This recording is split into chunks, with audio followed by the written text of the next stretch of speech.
State గవర్నమెంట్కి help చేయాలని act ప్రకారం ఉంది. So capital city Amaravati build up చేయడానికి మేము డెఫినెట్గా వాళ్ళకి అసిస్టెన్స్ ఇవ్వాలి. ఇప్పుడు నేను చెప్పిన 15,000 కోట్లు వరల్డ్ బ్యాంక్ అసిస్టెన్స్ తోటి మేము వాళ్ళకి తెప్పిస్తున్నాం. దానికి కౌంటర్ పార్ట్ ఫండింగ్ కూడా ఉంటుంది.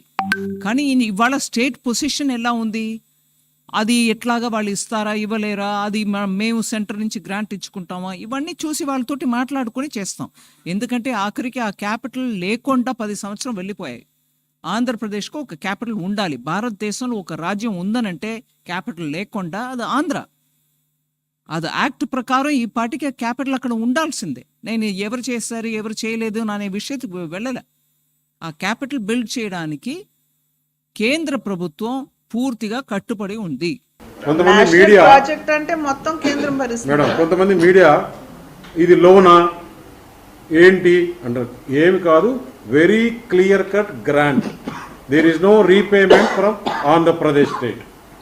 100% గ్రాంట్. ఇందాక ప్రెస్ మీట్ లో ఆర్థిక మంత్రి గారు అయితే వివిధ ఏజెన్సీల ద్వారా రుణ సదుపాయం అది వివిధ ఏజెన్సీల నుండి కేంద్ర ప్రభుత్వం రుణ సదుపాయాన్ని కల్పిస్తుంది. ముందు నుంచి కూడా సావరెనిటీ ఎవరు? కేంద్రం. అంటే రీపేమెంట్ ఎవరో ఒకరైతే చేయాలి. వాళ్ళు చూసుకుంటారు. నో, బాధ్యత మేము తీసుకుంటున్నామని చెప్పారండి. ముందు నుంచి కూడా ఫస్ట్ పోలవరం ఎప్పుడైతే రియాక్ట్ మొత్తం కేంద్ర ప్రభుత్వం అవును క్లారిటీ. అంతే కదా. ఈ అమరావతి 15,000 కోట్ల కూడా ఎవరన్నారంటే we will facilitate special financial support through multilateral developmental agencies. After 15,000 crores. After 15,000 crores. కాకుండా అది కూడా కల్పిస్తాం. After 15,000 crores. సో మొత్తానికి అయితే ఏపీ మీద అయితే భారం పడదు కేంద్ర ప్రభుత్వం మొత్తం. ఇది కూడా ఈ 15,000 కోట్లు కూడా రుణాలు అన్న అర్థంలోనే చెప్పారు. కాదు.